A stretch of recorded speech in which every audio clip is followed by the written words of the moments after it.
Hello and welcome to Movies, Films, and Flicks. I am Mark Hoffmeyer, and joining me is a man that put on 5 turtlenecks for this episode. It's John Levingood. But a really big like sweater turtleneck is what I want. Yeah, you got a waffle knit, large turtleneck, and then you have like was it Spreaker? What was Dieter from SNL? You have a very tight one, like an underlayer, and then you have a sort of let's see, like you like the turtlenecks go from like very loose to like what Mitch Hedberg says. It feels like you have a really like weak pair of hands choking you. That's what that's the Colin Firth one. Yeah. There's 27 turtlenecks in this movie, and Distractify has a ranking of all of them. And so there's Keira Knightley has like the Flashdance equivalent of a flashy turtleneck that like drapes diagonally down across her chest. That's a huge turtle. No, John. Okay, well, I have turtleneck sweaters. Like, I'm down for a turtleneck sweater. But have you ever worn a casual turtleneck around your home like Liam Neeson does? Okay, so I haven't, but I am also like a moderately plus-sized person, and the bigger I get, my neck stays the same, and so then I look like this ridiculously big person with this little neck. And so, if anyone's seen the movie Puppet Master, I'm like Pinhead. He wears a little turtleneck. Are you that creature from Beetlejuice too, with like the tiny? Isn't there like a little? Right, it just doesn't work. Yeah, that hunter. I feel like he had a turtleneck underneath his like his canvas hunter's jacket. Yeah. Yeah, me and turtlenecks look incredibly weird. Oh wow, I love a turtleneck. I just don't like a tight turtleneck. What's funny is that I like the way they feel, but then when I see how my whole body looks in them, I instantly hate the way I look. So I have not worn a turtleneck, no joke, since like undergrad. Yes, listen, I'm all about the Banshees of Inisherin turtlenecks, like nice wool, crafted by a octogenarian, beautiful, comfy, fits great. I just don't want a shirt turtleneck. I've never seen a point of having a shirt that's also a turtleneck. Like, I'll do a V-neck, I'll do a Henley. I don't want just a T-shirt you pull over your head that chokes your neck. That seems like the kind of stuff that they were selling back in the day at not Men's Warehouse. Why can't I think? Like not American Eagle, like Hollister. Yeah. Because it's a California store and it's never hot, but sometimes you want a long sleeve turtleneck. I think that would be my torture. There's so many movies where, people are getting, their fingernails plucked out, they're getting their nose squeezed, they're getting their eyes poked. They wouldn't have to do any of that to me. They would just put me in a turtleneck, and I would cave immediately. The rebel base is on Tatooine. I would just tell them immediately, like, there, take it, go. Just get me out of this turtleneck, John. I would freak out. But if I had a turtleneck, I would like the Andrew Lincoln turtleneck that almost has like extra long sleeves. Or it's just such a stretchy sweater that you can stretch out the sleeves like you're kind of like a Hogwarts wizard when you forgot your gloves. Oh yeah, that one's beautiful when he goes walking away to the Dido song and he's slapping the stuff. Listen, I'm all about a sweater like a jacket turtleneck, but it's not a shirt. That scene makes me laugh, John, because so Andrew Lincoln's character, right? His best friend gets married, Chiwetel Ejiofor. His best friend Peter gets married to Juliet, and Mark absolutely is in love with Juliet, but he's an absolute turd to her. So then she comes to his place to see the footage he shot. Then she finds out that he's in love with her, but he's been acting like a brat with her all the time. But then that's his best friend, and he would never say anything. So at that moment, all you can do is walk outside, listen to Dido, and just be like, man, this is bad. This is not good. So Mark, that was a bad look on Mark. He got caught. Did you see the deleted scene? Did you know there's 30-some minutes of deleted scenes in this film? I don't know if I knew, or if I knew that a long time ago and long forgot it. I'm probably subplots. Somewhere around 50 times seeing this movie. So. Got it. You should watch the deleted scenes because there's entire subplots. But Mark is actually a successful artist, and he does a bunch of nudes. So they go to his museum. It's Alan Rickman, Emma Thompson, his duplicitous assistant, and Mark. And he has. Like, it's funny. I just thought that he worked at that gallery. There's like full frontal male nudity. There's apples in people's butts. There's just like hard, like a lot of like. It's easy to see why they cut it. I could go for some butt apples. Love Actually's got an edge to it, man. I remember watching this in 2003, John, and we watched Notting Hill, right? We watched my best friend's wedding had edge. We watched Runaway Bride, Serendipity, and these are all movies that I enjoy. Love and Basketball, just romances, but like a lot of them don't have that sort of edge to them. But then you go into Love Actually, and there's mental health issues, there's cheating, there's nudity, there's swearing, there's there's like tears and Joni Mitchell, and it's an odd, there's an edge to it, is there not? Like, did that catch you off guard? Yeah. When you watched this movie in 2003? I didn't see this in the theaters. I bought the DVD, and I remember watching this and going like, this isn't what I expected. I was expecting what modern day Valentine's Day or New Year's Eves are, like PG-13, just what's the word? What am I saying? Cringe machines. But then I watched this, I'm going, man, this one has an edge to it. Like, what did you?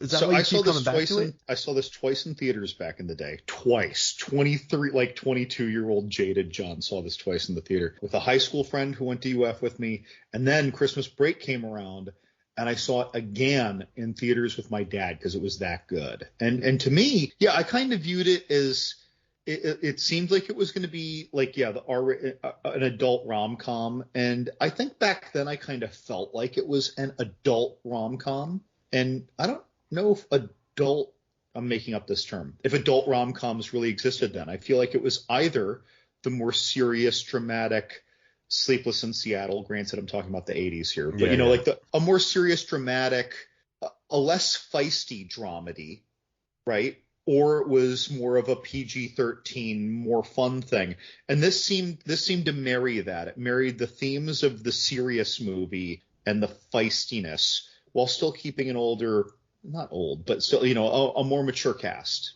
Good diversity of ages, so especially since Keira Knightley was like 18. Yeah, if that. And Richard Curtis said he based this a lot on early Woody Allen movies. His Annie Hall, those kind of films, his sort of ensemble pieces, which, if you look deep enough in the 80s or 90s, they were there. But I'm just thinking the current crop that we were in at the time, it was very much so the kind of 40-year-old virgin, sort of light bro humor. And then you had the American Pie movies, which were like the sex comedies. And then you had the Julia Roberts, Sandra Bullock machines just churning out hits, like printing money. And so in 03, you didn't really have this. And so when I watched it, it really caught me off guard because I wasn't familiar with Richard Curtis's filmography. I hadn't known much about him. But then if you look through this guy's career, right, this guy has made so much money from his movies. Like he started writing Blackadder, and then he started writing Mr. Bean, but then he wrote Four Weddings and a Funeral, which was nominated for 2 Oscars. Wonderful movie. Yeah, and then he wrote Notting Hill, which was nominated for 3 Golden Globes. And I was working in a theater, John, when Notting Hill came out. That thing exploded. Like, that movie was, remember Crossroads 8, Time Road 6? That was oopsie daisy. The theaters were packed. But that's the kind of, like, it was like a 99, PG-13. Didn't have much of an edge to it. Very simple. It was kind of funny in the commentary. Richard Curtis was talking about how he hired the DJ character in Love Actually, the guy playing the DJ at the wedding, because when the DJ was handing out an award, it was, and for best visual effects, Notting Hill, for erasing all the black people from Notting Hill. And then Richard Curtis went and cast him in this movie because he's like, that son of a. But then he went on to do Bridget Jones' Diary, man. Like, that was Oscar nominated. Then he goes and does Love Actually, nominated for Best Picture at the Golden Globes. Then he writes Bridget Jones. Then he goes and he writes and directs About Time, which is beloved. And then he just wrote Yesterday, which made, what, 100 and something million? Was a sleeper hit. I enjoyed that. Yeah. Like, this guy knows how to. I don't know. He just does a good job of. He sticks in the rom-com lane, but he finds an angle that people really go after, and they get nominated a lot, and they're very memorable. He stages romance and longing and just all dimensions of a relationship. He stages them well. We always talk about horror movies cultivating dread and tension, and we seldom talk about cultivation of moods in other genres. You know, because it doesn't, usually it's like the action buildup is what's taking you on that journey and raising your heart rate or something, right? The Rock just gives his smolder look or some nonsense. Not that I don't love The Rock, but yeah, this movie, I feel like it almost makes me think of horror in the sense of how good it is at cultivating mood, even when it's just the very innocent anticipation of Laura Linney for the first time taking home the man who she's had a crush on for 2 years, 7 months, 3 days, and about 2 hours. Yeah. Right? Because she has her moment. They're at the door. You know it's happening. You're excited it's happening. We saw them dancing. We saw them talk before they danced, right? We saw the Alan Rickman thing before that where he says everyone knows. So there's been the steady buildup. And then she does that cute little happy dance just on the other side of the wall from him and asks for 10 seconds. And then they get – so again, like there's such a good build there. And we already know where it's going, but it's staging our emotional expectations, and it's dialing us into just the right mood instead of, just dropping us in and seeing how it lands. And it just does it so well. And, we think of American Pie, and there's a lot of nostalgia, and I get awkward, warm fuzzies because I remember what that was like. I feel like that movie actually did a good job. It almost like Big Mouth, it capturing the awkwardness, if you will, or the eagerness or the farcical overexcitedness that comes with that age. But it's the antics that are building it up, and not for nothing, there's good writing and there's good humor and there's good acting, but that strikes me as easy because everything in this movie is done more quietly and patiently and without a whole lot of out loud dialogue. Yeah, I mean, look at Emma Thompson in the room good Lord. crying. And, I feel especially bad for her because, Kenneth Branagh left her for Helena Bonham Carter. And when she was being interviewed for this movie, they're like, she wasn't supposed to cry in that scene. And she did. Really? Yeah. And she's like, I have a lot of experience of crying in rooms and closets. She's like, that's what I drew from. So she, in her personal life, that happened. And so in this movie, it's just not something, that pedigree of acting by Emma Thompson is not something you see in these, like, How to Lose a Guy in 10 Days. I love it. It's fun. The two leads are beautiful together. Or that year was also Just Married, 2 Weeks Notice, Love Don't Cost a Thing, Made in Manhattan, My Boss's Daughter, Alex and My Big Fat Greek Wedding. That was huge. Like Geely, that was kind of where we were at the time. And so watching Emma Thompson talking about Jonah Mitchell crying, and then hearing Alan Rickman talking about how he's just a Shakespearean fool, a classic fool. You're going Hans Gruber, Emma Thompson, Liam Neeson.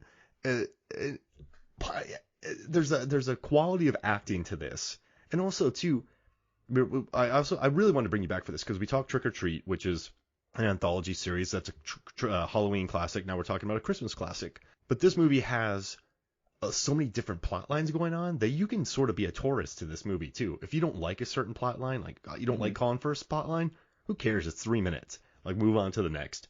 And so it's one of these where you latch on to maybe certain plot lines, then you just leave the rest on as almost comfort food. It's like a turtleneck comfort food movie that also makes you feel a good turtleneck, not the shirt, the sweater. Turtleneck soup for the soul. Yeah. Turtlenecks. Yeah, right? Man, listen, you know me, man, I'm super emo. And we didn't have many movies growing up, John, that were, dudes were, like men were either like super tough or super broy, or they were the wimp that gets the girl, or like we didn't have many. I don't know. In cinema, it was just an odd. I don't know. For me at least, I didn't connect with any characters really. I would love a movie, right? But I never connected with characters. I had like Lloyd Dobler from Say Anything, but around this time, movies that I kind of loved, like Before Sunset. Then you had Lost in Translation and even Garden State. And then this, like, I feel like there was a different crop of maybe a little bit more sensitive type films coming out that weren't as easy. And I don't know if you felt that way. Why did you just like this movie because we're both like emotional dudes and we wear that on our sleeve. Yeah, I don't know if I knew that at the time when I first saw this. Oh, me neither, but I felt it in my fingers and bones. I just knew that I liked it a lot, like a lot, and I've kept liking it a lot, and I like it more and more because as I get older, I start to either relate more to different characters more, or I start to realize that I'm past what some of the younger characters have gone through. Past it in the sense that it wouldn't even happen to me now. Like this wouldn't happen to me. You know, you've reached a certain level of wisdom or experience in relationships. That fumble, that misinterpretation wouldn't happen, you know. But then these other things happen. So it's interesting seeing that evolution in yourself, where you're watching it and you react totally differently. It's like when you watch a movie that you loved that has the parents are involved as the kids, but when you're a kid, you're just relating to the kids, and when you're a parent, you're relating to the parents. Like Ferris Bueller. Ferris Bueller completely changed for me as I got older. Let me tell you, thinking about Cameron's dad's car. Yeah. It's like I used to think Ferris Bueller was the best, but then I got older, I'm like, that little punk. Dude. That guy's the worst. Then you start relating a bit to the principal. Yeah, exactly. Just maybe even Charlie Sheen in that movie. Drugs? No, I don't want any. No, what are you in for? Drugs. But yeah, it's this movie though too. It's the more I watch it, the more I realize that this doesn't take place. I guess some people adore this movie, John. There's a massive audience around this, but I had to do research for this for the Rotten Tomatoes is Wrong podcast, and they wanted me to find the good and bad about it. And there's a huge group out there who hate this movie. But then there's all of them. And then there's a huge group who love this movie. But I think it seems like the people who hate the movie just really don't like that people love the movie, and then they kind of like shovel some hyperbole on it. And I totally get why people don't like this film. I mean, it's not for everybody, but there's some big time detractors of this film. But then there's also people that think this movie is absolutely beautiful. But for me, I think it's just a fun movie. It does not take place in the real world. This takes place in rom-com land, where people can pop up with trumpets and trombones at a wedding, and a guy can fly to Florida, meet 3 women, shack up with them immediately. Wisconsin. Yeah, Wisconsin. Yeah, not Florida, Wisconsin. He found the 4 hottest women in Wisconsin in one night. Yeah, and like it's that. This isn't the real world. So when I watch this movie, I can't be that offended by it because it's just the Richard Curtis rom-com verse. And I mean, if you think about the law, like they've done this before, movies that lampoon rom-coms. I mean, you do the airport chase. Someone's always lying to each other. You know, the reporters on either side are doing a story on each other, blah, blah, blah. Or there's a Maid in Manhattan, which, you have Ralph Fiennes and Jennifer Lopez, which made $140 million at the box office. Which it was a very cute movie. I enjoyed that movie. That's a flex, though, for J-Lo right there. $140 million for Maid in Manhattan. She needs more respect. But yeah, I guess what I'm getting at is, for me, I've always just been able to enjoy this movie. I know that it's sweet. I know that it's saccharine, but I also really appreciate the edge and the performances and the people he got together for it. I don't think it didn't hit me. It didn't make me super emotional, like maybe like a Lost in Translation or like a Before Sunset did, but I just adore this film. I think it takes some challenges. It's different enough. It has a personality, and I dig it. I don't know, but like, what connected you to it? Do you even know, or do you just like the story? Well, back then I couldn't even tell you, man. I feel like the parts and ways that I connect to it, I feel have every 5 years or so are very different from the previous 5 years. So that's hard to say. I just Where are you at now? I just remember being wowed at the time. Now I don't know. It's like I'm 42 next month. And I look at this through a very practical lens. And for the first time ever, I noticed how many relationships advance so incredibly quickly. And while I realized that in a rom-com, that's not unusual, because rom-coms tend to be about longing, not about romance. They tend to end when people get together, right? And so really, you don't even see the relationship do anything. They might just skip forward and be like, next scene, we're married, and you don't know any better, right? Whereas in this, the couple that just met, Martin Freeman and the young lady who were doing the sex stand-ins, they were engaged right after Christmas. They met 5 weeks before Christmas. Yeah. So, and then Alan Rickman cheats on his wife, Emma Thompson, within a week of Christmas and a couple weeks after Christmas, presumably, they are working it out very well and very civil already. And Colin Thistle is coming back with a relationship for himself. Firth. Oh, no, Colin Thistle, the character. Oh, got it. From Wisconsin. Sorry. Because I don't know the actor's name. He's coming back from Wisconsin with what is suddenly a serious relationship, and he brought a serious relationship for his friend, which is a little farcical. And the little boy, okay, well, that makes more sense because he's so young. Liam Neeson didn't really get into a relationship. And then Hugh Grant. Yeah. That got very serious very fast. So we're used to maybe one relationship that is our suspension of belief happening very quickly. Whereas in this, so many of them are simultaneous. And I never noticed it before this particular viewing, and I see this at least once a year. It's just funny that's what I'm noticing this time, and so I'm not, an old man shaking my fist like this is ridiculous. I'm just like, I never noticed that. Like it's more just that, and that's very sweet. Oh, and then yes, of course, Colin Firth as well, who I forgot, who over the course of 5 weeks, or actually slightly less, went from meeting this woman and not being able to communicate a sentence to proposing. And that was one of the most heart-constricting proposals. And it's selfless fumbling in the language, and he didn't even care if he was getting the words right. He just had to say them. And the whole town followed him there like a 1950s musical. Yeah, Capra movie, Right? Like, I don't know. There's something this just gets right about all the emotions. And it's funny, you mentioned how there are those people, the camp that just doesn't like this. And I don't want to take away anyone's right to dislike this, but I know sometimes I have a negative feeling about a movie because a girl just cheated on me. Well, like if someone's watching this and they're seeing Alan Rickman and Emma Thompson and he cheats on her, and then she forgives him, that might upset them. And, there could be emotional responses to certain things. Maybe some of the relationships are a little too farcical. They really cover all gamut of silly with Colin Thistle to just so almost fantasy levels of sincerity with Colin Firth. Mm-hmm. And I'm saying a character name and an actor name. I'm mixing this up, folks.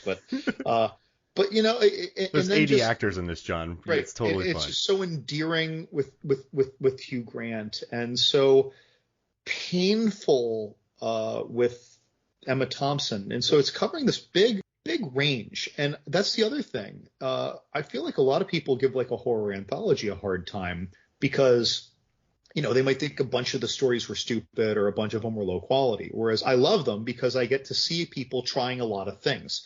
Well, this movie was trying a lot of things, and to me, they all worked. I don't know. Maybe I'm just more patient with it, or maybe I'm not too sensitive to certain things. I'm sensitive to a lot of things, by the way, but not to the things in this movie. Maybe this movie just hit me the right way. I think it's magical, dude. It covers the romance angle. It almost goes for almost like a, not Kramer versus Kramer, but it goes for the serious romance angle. It goes for the completely farcical 1999 style sex comedy with Colin Thistle. Then it goes to the classical rom-com with the Prime Minister and Natalie, and it also goes with Colin Firth and Aurelia. So like you have the two completely different people meeting and falling in love. Pure drama with Andrew Lincoln. Pure drama, and you have that sort of, not a three-way thing, but he's in love with his best friend's wife, and that gets fixed really quick too. This movie just fixes everything, and then you got Bill Nighy just stealing everything and oozing. Oh my God, how wonderful that was! Bill Nighy, watching this movie again and seeing Bill Nighy's performance, it is just.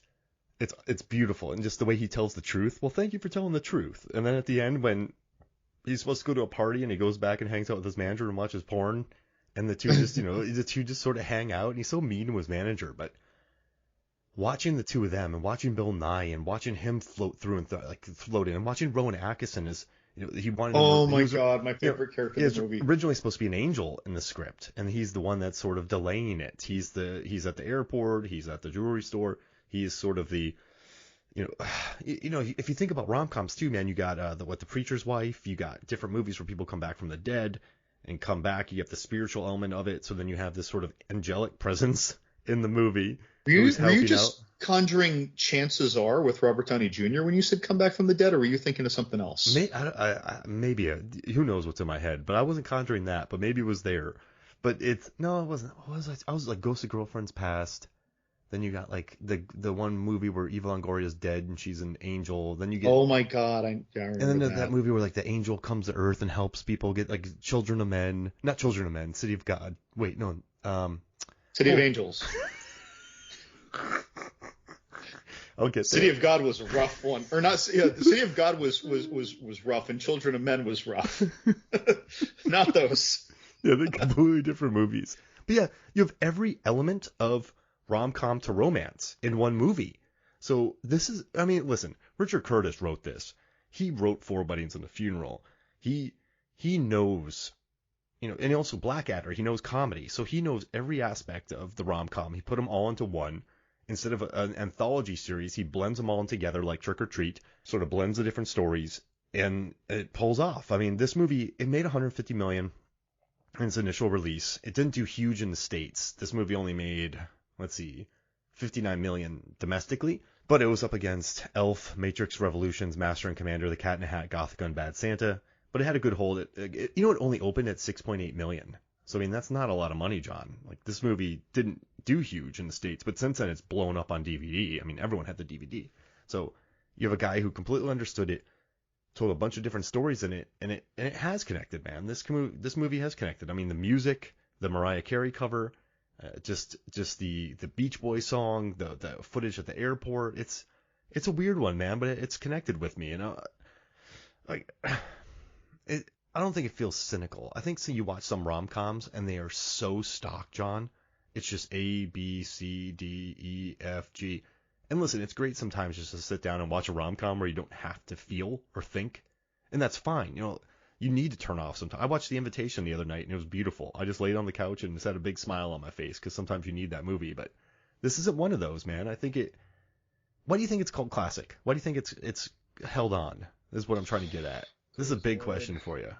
Well, I don't know. It might be that even if someone didn't like the bulk of the variety, it would be hard for an individual to watch this and not very strongly connect to a character or two, whether it was from their own experience or even, say, in Liam Neeson's case, or from the son's view of Liam Neeson's case, seeing a parent of yours lose another parent. And I don't think it really matters if they're 85 or 45, they're losing someone that they couldn't imagine their life without. And you're watching that. So, or you might have known someone who's cheated on someone and immediately regretted the worst decision of their life. Mm-hmm. It doesn't mean that they deserve to be forgiven. But again, I feel like there's a lot. This deals a very strong hand for someone to relate with not just one aspect, but maybe a couple aspects. Not getting along with your friend's wife or girlfriend who is super serious, but you're doing your best. Liking someone that has already spoken for and in love with someone else that you know. There is a lot out there. Your ridiculous friend and his ridiculous fantasies about what's wrong with his relationship life. Mm-hmm. I challenge someone to not relate strongly to at least two of the characters in this, let alone one. Can I ask you a question, John? How many people do you think flew to the United States hoping they'd have a Colin Thistle night? I hope none, but I know that. But the unfortunate thing is that the horror movie Hostel was basically based on preying on people who did this from America to Europe just to find some fun. Yeah. Horror thrives on this. Mm-hmm.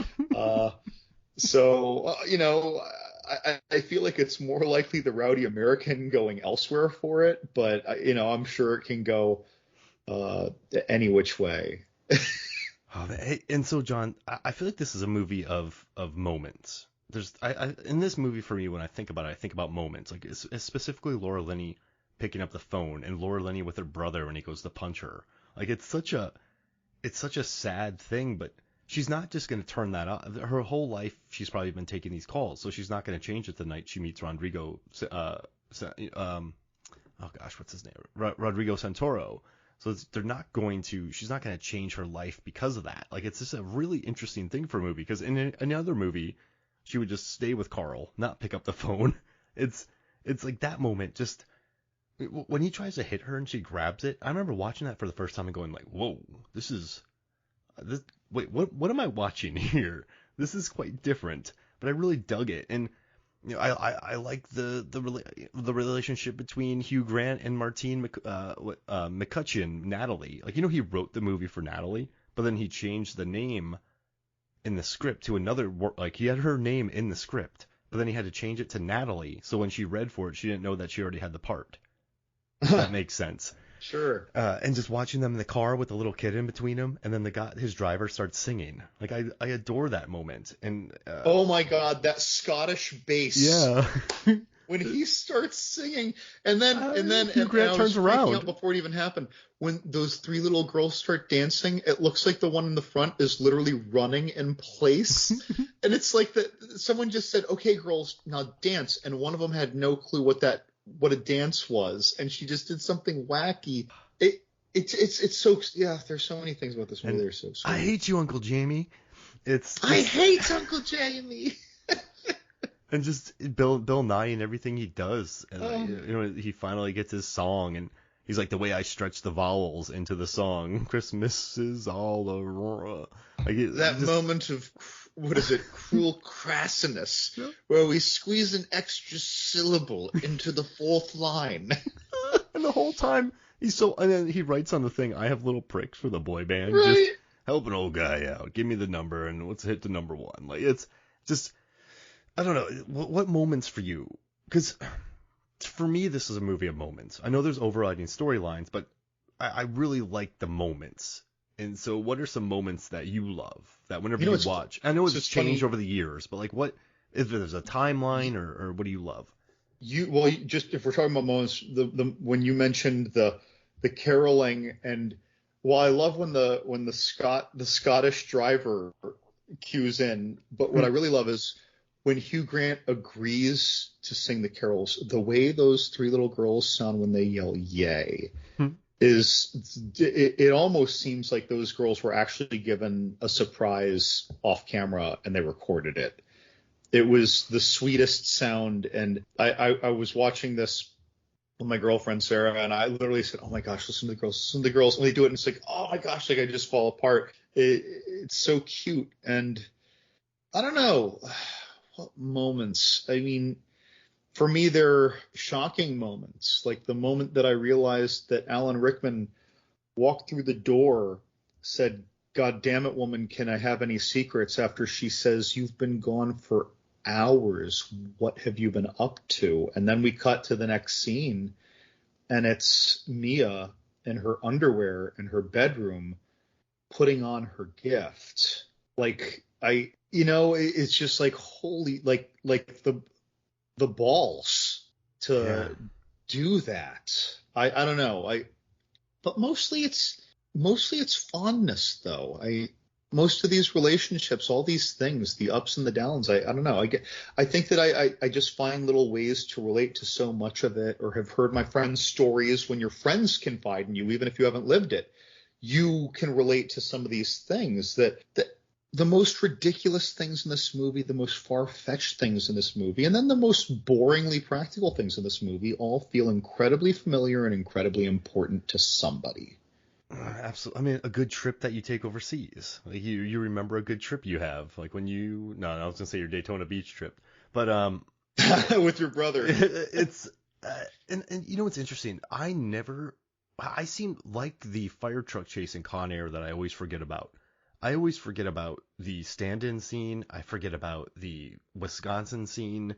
I forget about the lighter, sort of more um, jokes that are kind of based on bits, two stand-ins sort of getting to know each other while standing in various poses, and then a guy flying to, like a sex-craved guy flying to Wisconsin. I never remember those. For me, it's all about the Emma Thompson, the Laura Linney. I guess I go more towards the sad aspects. The heavies. Yeah, because that's I guess for me, and at this time, my 21-year-old brain, I was so kind of trained by rom-coms that seeing some of this in a movie with rom-com elements, that stories who follow a classic rom-com, it's a nice roller coaster, this movie. There's different emotions you get from it. And so I think that's another reason why it survived so long is, how many movies have you and I watched? We're like, yeah, that was cool. Then we forget about it. And if someone tells us about it 3 months later, you're like, oh, I watched it. Like, this isn't that movie. And I think that's why it survived so long, because thousands of movies come out every year, hundreds, thousands, not hundreds of thousands, but like hundreds, thousands, and so many we forget about. But for some reason, this movie has struck a chord, and I think it's because of that roller coaster, because you feel those emotions, whether you hate it or you love it. And the acting is great. Yeah. The writing is great. Mm-hmm. The scoring is wonderful, and then the soundtrack choices are very effective. But the scoring especially, like, I hear certain tunes and I just think about Love Actually. Absolutely. Like the Mariah Carey song, All I Want for Christmas. And I mean, like, and then the Dido song too. Like, whenever that comes on, I always want to zip up my sweater and go walk outside and look depressed. And then, you also have what? Maroon 5 was on this. Wherever You Will Go by The Calling. Joni Mitchell. Oh, the Sugar Babes are on this. Like White Christmas, Otis Redding. And then Christmas Is All Around. This movie's really tied to music. And even the original scoring, right? Just like Jurassic Park has a theme, like this has a very distinct theme that appears in different forms several times in the movie. And I will recognize it forever. I could not see this movie in 10 years. And if I heard this in an elevator, I wouldn't say that sounds familiar. I'd say that's Love Actually. Absolutely. Just like people would to the Jurassic Park theme. They won't say, oh, what is it? No, they know it's the Jurassic Park, or a Star Wars theme. You know what I mean? These are very obvious. To me, this is one of those. And I don't think I'd remember that if the rest of the movie wasn't so damn effective. But I don't know. I think it does a great job on all of its story arcs, even though some of them are silly or a little far-fetched or a little convenient. The execution is really solid. Absolutely. And, I don't think what Richard Curtis said was a shocker, but he said without its music, Love Actually wouldn't work at all. I mean, you could say that for horror movies. You could say that for a ton of movies. But yeah, this is a movie that music is really tied to. And you do get the cue. So the score, the track listing, it does make the movie as well. And you do remember it. Like the Beach Boys song, I just remember so much at the airport. I don't know why, but that always stuck with me. I thought that was a pretty cool, like, God Only Knows What I'd Be Without You. Like the airport, like, I don't know, that really stuck with me. So yeah, I mean, the music's memorable. And you got Laura Linney in here, like Oscar nominated Laura Linney. He wanted to cast a Laura Linney type for this movie. And he's like, nah, that's not right. That's not right. So the casting agent's like, why don't you just call Laura Linney? And so he called Laura Linney, got it the script, and she's like, yeah. And she talks about this movie. She goes, I got to stay next to Emma Thompson, Alan Rickman, Liam Neeson, and we all just lived in close proximity to each other. She said it was magic. I mean, imagine joining on this movie and being with this talent.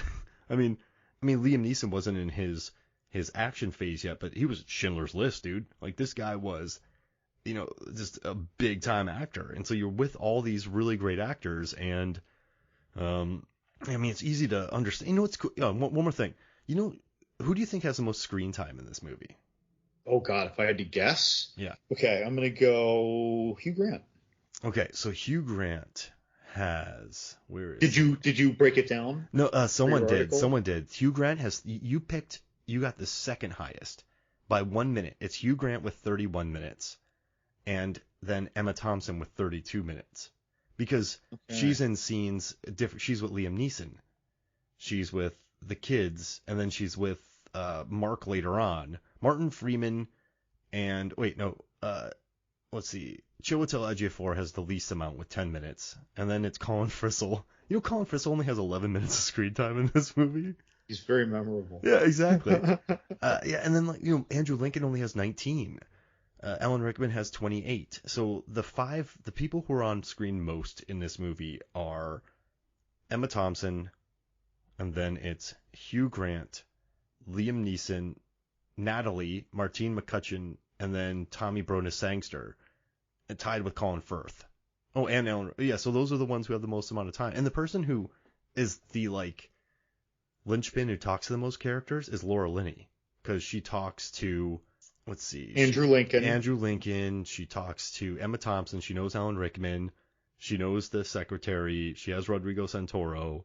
So she's sort of the main. She talks to the most amount of people in this movie. It's Laura Linney, who's like she's connected to the most of them, which I thought was pretty interesting. But I don't know. Someone actually broke down the screen time for all these actors, and it kind of makes me happy. But I liked your guess. Yeah, Hugh Grant with 31 minutes, and then Emma Thompson with 32. I mean, those are kind of the two people you'd want with the most screen time. I mean, Emma Thompson crushes this movie.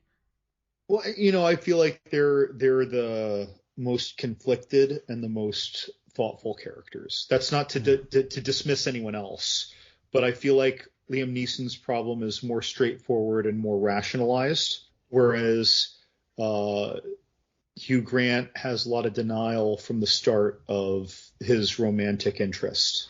And Emma Thompson is questioning something she sees before us, literally challenges her husband with "be careful there," and then the cat and mouse of the gift, and then the realization, and then her emotional journey, and then forgiving her husband. Like these are tougher, more thoughtful things for me. Yeah, I guess Laura Linney's challenge is great. It's not as discussed. It's told through images. Yeah, and it's told hard. But then see on the other end of that, Colin Firth, he's kind of a middling ground. It's a very simple story. It's just a story of longing. It's actually the classic, like Tom Hanks almost longing kind of movie. And then on the other end of the spectrum, Colin Frissell, least film time, but guess what? His dialogue is the most exuberant. It's almost all with exclamation points. It makes sense. There's no thoughtful realization or earned catharsis. It's all radicalized. So it makes sense that he gets the least. You don't have to think about it. Yeah. No, you don't need to think about that. There's no earned catharsis. I love that. Yeah, it's a great way to put it. Oh, I love it. Right, he wins, and you want to high five him, but it's ridiculous. It's ridiculous how he wins. It's like the dream sequence in Waiting when those two stoner kitchen boys are in their rap video surrounded by big butted hoes or whatever, right? Like if they earned that at the end of a movie and it wasn't a dream, you'd want to high five the ridiculousness, but it's totally unearned. No, yeah, absolutely unearned. So yeah, I mean, but that's good filmmaking right there. You have a character who has nothing earned. Give him 10 minutes. And then you have a character who has to go through some things. Give them the most screen time. I mean, it's kind of filmmaking 101, and it's kind of a good idea why they got rid of so much screen time, because you're able to focus on sort of what's important. And for me, man, that's like, for me, that this movie, the best scene is Emma Thompson. I mean, just her going up in that room and then pulling it together. Man, I got goosebumps just talking about it. Now, I did something though, John. I went through and I found all the lists. And there's a lot of lists that rank the characters from worst to best, or the subplots from worst to best. I'm putting you on the spot. There's a lot of characters in here. There's a lot of groupings. There's a lot of subplots. So I don't think it's going to be tough for you to get this right. But I want you to pick the most popular plot of the entire movie, so the different plot lines, and I want you to pick the least popular. So what do you think is the most popular plot line? Well, I don't know what popular means, because there's good and there's popular. Least annoying, least divisive, heart-tugging, nice. Boy, you see, I think the nicest is Liam Neeson's, but I don't think that's actually it.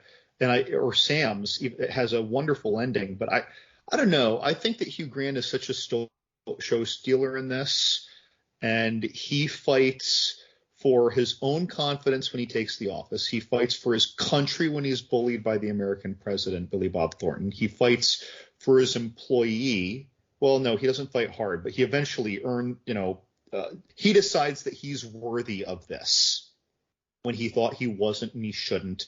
And it was a very sweet mutual interest. I want to go with him. And it doesn't hurt that he gives that incredibly warm, heart-tingling opening narration. And the dance scene.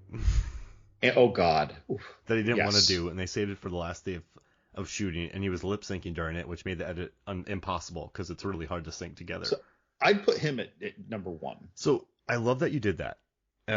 Now, what do you think is last?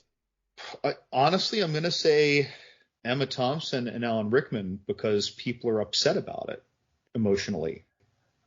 Either that or Colin Frissell because it's ridiculous. Do you want to hear the answer? Okay, give it to me. So you were right.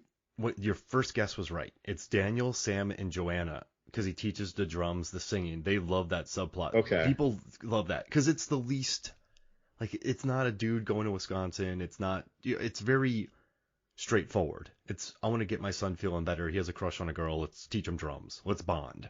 And that actually, so I went from lowest points to most points, and that one has 19 points. The next one is John and Judy with 32, then David and Natalie, which is what you picked for your first, is third. But I mean, It's almost second. I mean, the second and third are 1 point apart by the ranking. So you came close.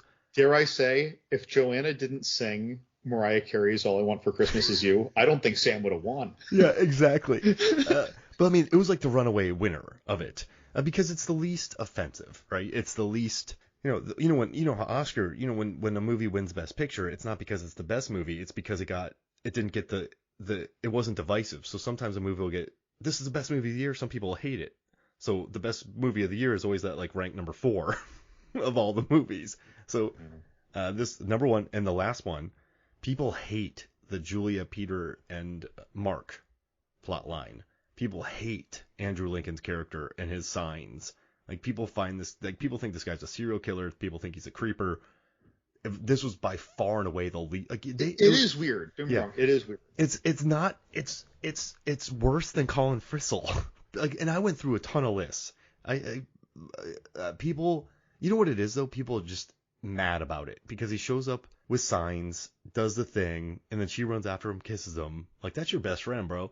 There's that incredibly awkward camera reel that he took at a wedding surrounded by people. I don't know, but that's quite a gaze. Yeah. And when you watch it again, all you see is him filming her. That's why Laura Linney comes up and like, you love him, but it's that was the last. That was by far. So it's like it was a huge gulf between them, but people had their clear favorite. But I think you nailed it though, because with Liam Neeson, it's just a very heartwarming story. Like, hey, let's get my stepson, let's get him to play drums so a girl will have a crush on him. Like, so he can talk to the girl he has a crush on.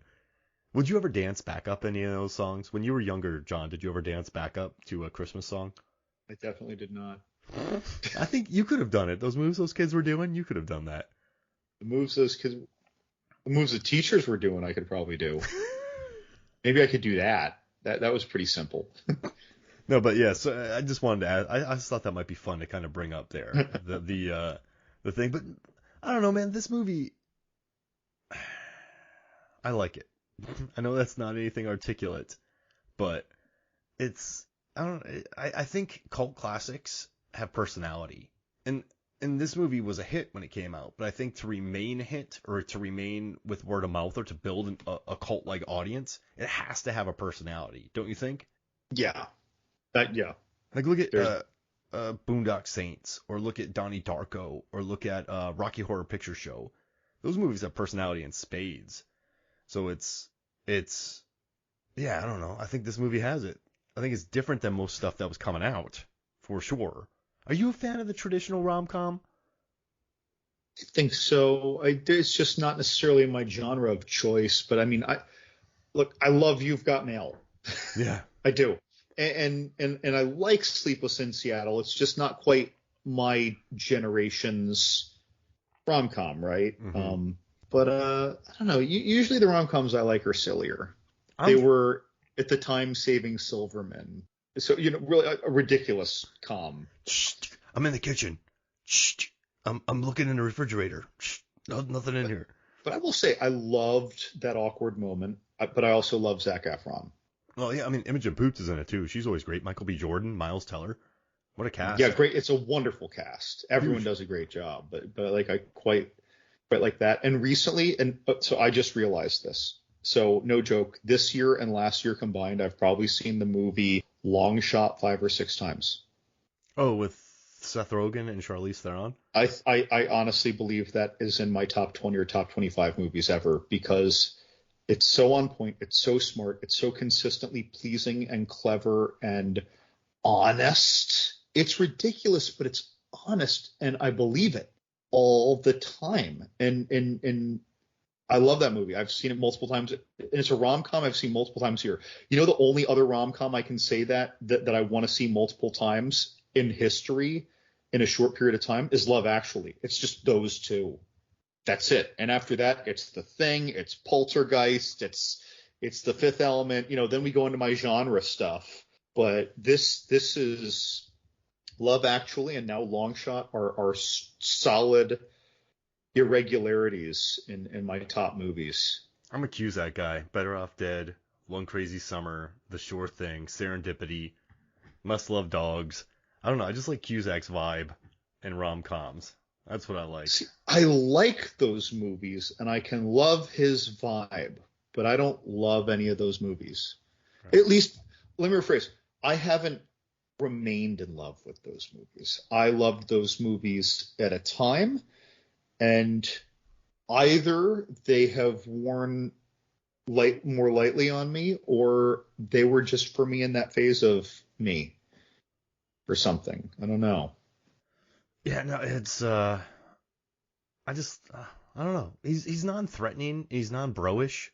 Like, Cusack's just a very intellectual guy, and so I think he adds a different dimension to it. But he's not exactly the like Ethan Embry from Can't Hardly Wait.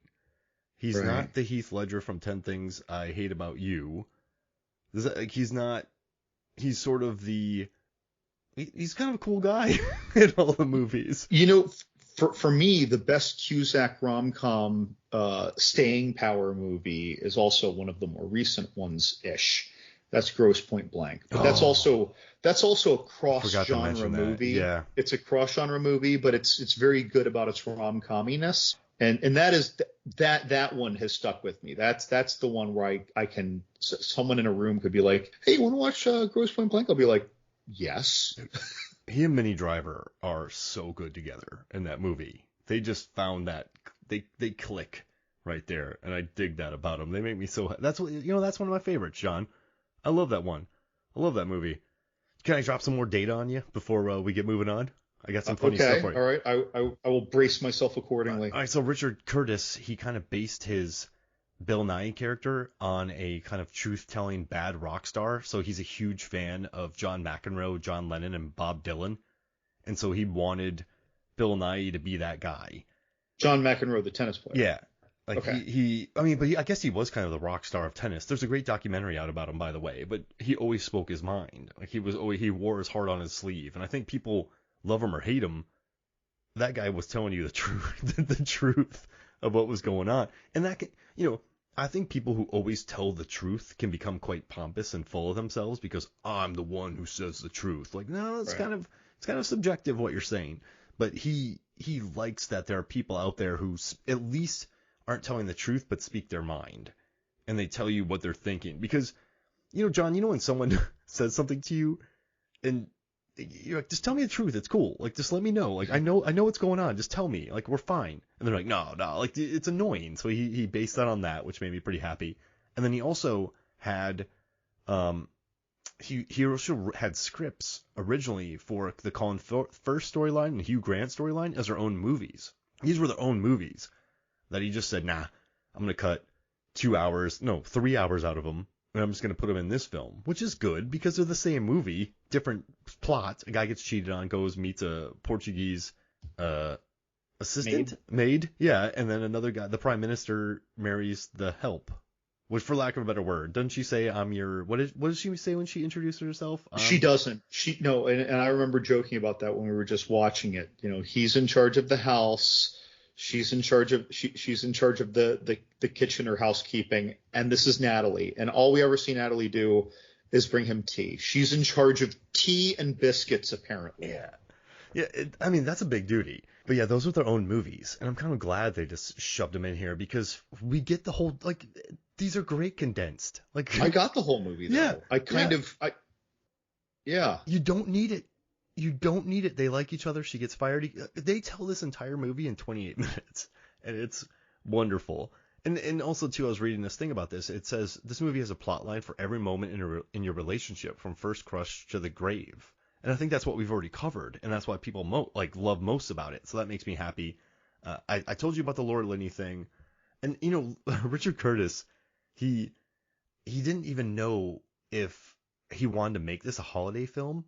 He's like, I don't know, and it takes place in the leading up to it, but I just thought it might be pretty good because it's Christmas.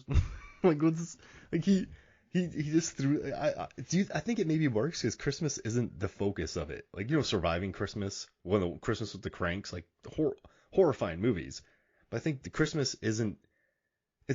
This is a movie that takes place during Christmas, but it's not exactly a Christmas movie. But it is a Christmas movie if you're making a list. Does that make sense? Sure.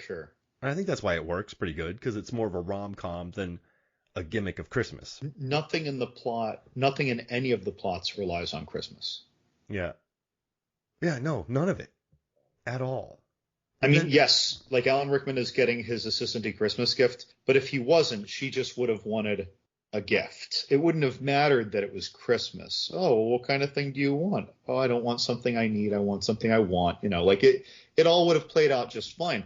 But it was convenient. Yeah, exactly. And it gives you a reason to have a work Christmas party. It gives you a dramatic reason for Jamie to drop everything he's doing because now he's dropping his family on a major holiday. I hate you, Uncle Jamie. Right, but you know what I mean? And then even though before watching this movie, if someone said but it's Christmas, so let's be honest, I'd be like, what does that even mean? I don't even. Whereas now, because I've seen that, for some reason, it works in that. Again, it's all about the execution. Yeah. But it works in the movie, and then of course Bill Nye's song. It's a funny plot spin. The use of Mariah Carey's song, which again I think really pushes Sam's story up a bit. Not that it's not a lovely story. It's convenient. Mm-hmm. Exactly. It's very it complements the story as well. None of the stories need it. Absolutely. And it does a great job complimenting it. And last little fact I have for you is that Curtis was very wary of the scene with Mark and the cue cards, and so he wrote it about 5 times.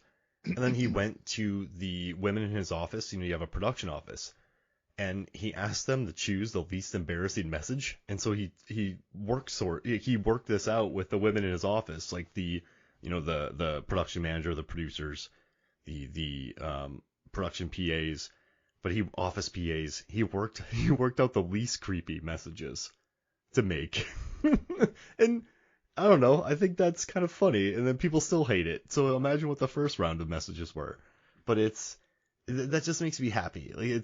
And also too, John, I don't know if you've listened to it, but you should put on the commentary for this movie. It is hilarious. It has let's see. So it has Richard Curtis, it has Hugh Grant, it has Bill Nighy, and then there is, oh gosh, I had his name right here. The kid, Sangster, Thomas Sangster. So it's the 4 of them. Hugh Grant, the first day he comes in the office when he becomes the prime minister, he has a tie on. But in between takes, he went and took a nap, and he took his tie off, and he put another tie on, and no one checked it. So it's the wrong tie in between the scenes. And the costume guy had to wear a tie for 3 days around whatever he wore, just as punishment, because when they watched the dailies, it was a different tie for each scene, and they couldn't go back to that location, which makes me really happy. And every time Colin Firth pops on the screen, Hugh Grant goes, "Who's that? I don't know who that is." And then whenever he pops up, he's like, "Ugh, this guy." It's a very funny. very jovial commentary. So if you love Was that because of what was it, Pride and Prejudice or Sense and Sensibility? What were they both in? Well, Hugh Grant was. Are you talking about Sense? What do you mean? Who? Weren't the two of them in a movie before together ages ago? I don't know if no Hugh Grant and Colin Firth. Oh yeah, no. They were in. Well, this is after that. This is Bridget Jones. Bridget Jones was after this. So let me look. I thought. Wait, Bridget Jones wasn't in the 90s? Bridget Jones came after this one, did it not? Here, let me look. I'm going here. I just love it. Every time he pops up on screen, Hugh Grant's just like... Or I wonder, maybe they did the commentary after Bridget Jones.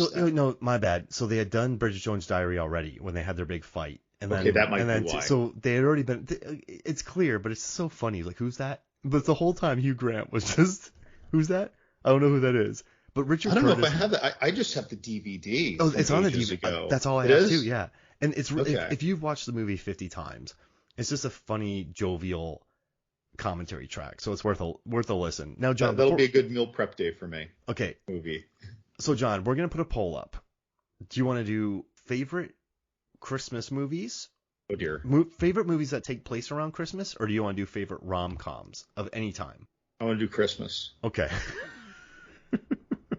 All right, you go first. Die Hard. All right, got that. You got it. I'm gonna do The Nightmare Before Christmas. Okay. Gremlins. Oh, you've won already. I'm gonna do. Dude, Nightmare is a big pick. I'm gonna do Home Alone. I'm gonna do.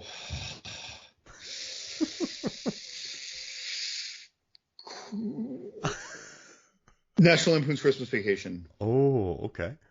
I like that. National Lampoon's Christmas Vacation. Oh, I have a really good one here. National Lampoon. If I don't write this down, I will forget it. Christmas Vacation. Batman Returns. I feel very good about that one. I'm gonna do. I'm gonna do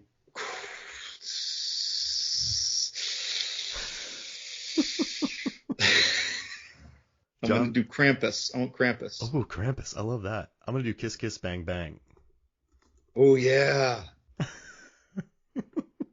I'm gonna do the. John's sweating over here, everybody. I just want you to know, and it's amazing. Do I want? Ooh, Last Christmas. Black Christmas. Yes, you do. The original. Do I want Black Christmas. No, I don't.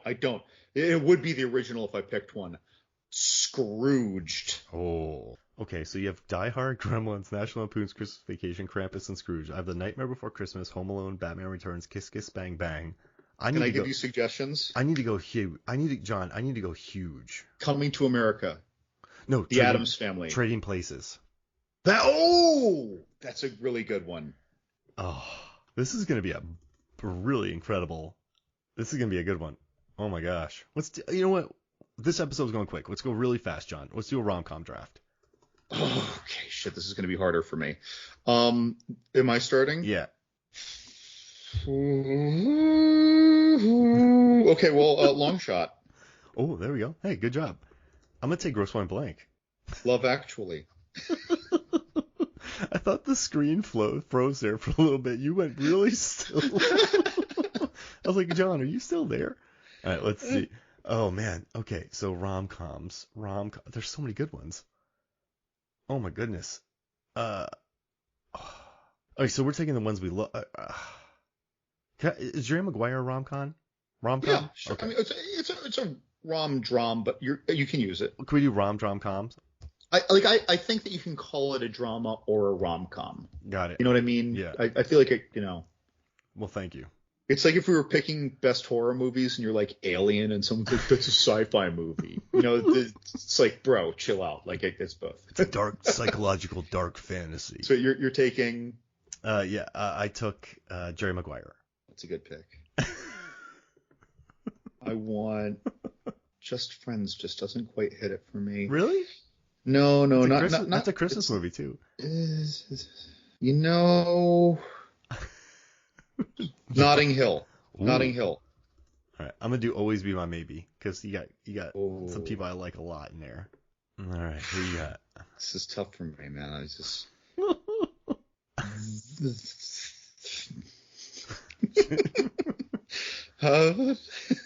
John's falling apart over here, everybody. It's lovely.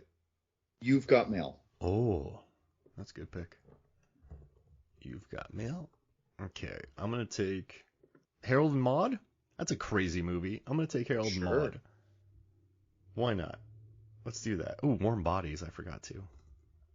Oh, yeah, that's a good one. All right, so you have Long Shot, Love Actually, Notting Hill. You've Got Mail. I have Grosse Pointe Blank, Jerry Maguire, Always Be My Maybe, Harold and Maude. All right, I'm going The Proposal. Oh, that's it. You know what? You got Ryan Reynolds in there. Dude, I was trying to think of the movie that I liked more than just Friends as a rom-com, and it wasn't springing to mind, and it just did. Oh, man. All right, so now I'm up last, and I got to pick one. This is tough. I mean, Warm Bodies is really good. Ooh, The Lost City that just came out is really good. Oh, that's really good. I loved that movie. Oh, yeah, that one's fun. I would love to talk about that. Great cheese tray. So good. Oh, God, yeah. I'm going to do Moonstruck. I think it's kind of a drama. What does IMDb say? Romance comedy. So I'm going to take all right, I'm going to take that. Wait, no. Yeah. I'm going to take It Could Happen to You. That's it. Oh, Bridget Fonda and Nick Cage? Yeah. So I have Grosse Pointe Blank, Jerry Maguire, Always Be My Maybe, Harold and Maude, It Could Happen to You. You have Long Shot, Love Actually, Notting Hill, You've Got Mail, and The Proposal. And you can vote on this in Movies, Films, and Flicks Facebook. Head over there, like our page, follow us, join our tournaments. It's fun. So, John, anything else you got to say about Love Actually? I don't know, man. I'm not trying to change anyone's mind. If someone's listening and they weren't a fan of the movie, part of you wants to be like, well, come on, guys, give it another chance. But you know what? They probably have, and they've made their decision, and that's fine. I just love it. If someone's listening and they haven't watched this, super hard recommend. It's a good date night movie, whether it's a second date or a date night with your wife. It's a nice holiday movie. It has a little bit of heaviness, but it's mostly a nice, light, sincere movie. So, again, if you haven't seen this, I feel like everyone should. I don't know. That's all I got. Everyone does a great job. It's such a warm movie. Thank you for joining me, John. I like this. Two emotional dudes got to talk about a movie they've loved since 2003, and I love it. Two dudes who are like a combined almost 500 pounds and 13 feet of Scandinavian dude. We throw people out. We're both surprisingly emotional men, John, and so it's kind of fun. It's okay, but the older I get, the more I embrace it, man. I think growing up, being emotional is weird. So now I'm like, no, well, you know what? I want to be emotional. I'm like, let me cry during all these movies. I'm totally happy doing it. But just let it out. Hey, where can people find you, John? Well, naturally, since I've been talking about romantic and Christmas movies this whole time, they can find me on John's Horror Corner just about anywhere. By the way, I recently wrote a review of the movie Elves, not to be confused with Elf, which is a little 1989 ditty that you can only find on YouTube because it never even got a DVD release. But if Vinegar Syndrome ever does that, I will spend $30 on that hot garbage. It is one of the most delightful diamond in the rough hidden gem bad horror movies I've seen in a long time. And it's a Christmas movie about Christmas elves and Nazis forming a master race of Christmas Nazi elf that is inbred with a Nazi lineage that has to breed on Christmas Eve. The movie's only fun in its horrible storytelling. Well, I'm sold. That sounds lovely. I will watch it again. I would buy this nonsense. The gore is hardly there. The death scenes are stupid. The monster looks ridiculous. But just as they tell the story as the movie goes on, and the protagonist is Grizzly Adams. Oh my gosh. Like Dan Haggerty, Grizzly Adams. Well, Vinegar Syndrome, you released Tammy and the T-Rex, so the least you can do is release Elves. And I love Tammy and the T-Rex, by the way. It's a beautiful movie. All right, I love it. So go there, check out John's Horror Corner on Instagram, on Twitter. Find Movies, Films, and Flicks wherever. Rate, review, subscribe, and also just say hi to us. If you listen to our show and you never talk to us, say, hey, I like your show. Ask us a question. Send us a movie you want us to cover. I'd love to talk to you. All right, so thank you, John, for joining me. Cheers. All right, so for me, Mark Hoffmeyer, for John Levigood, this is Movies, Films, and Flicks. We'll see you next week. Not the turtlenecks. Ah.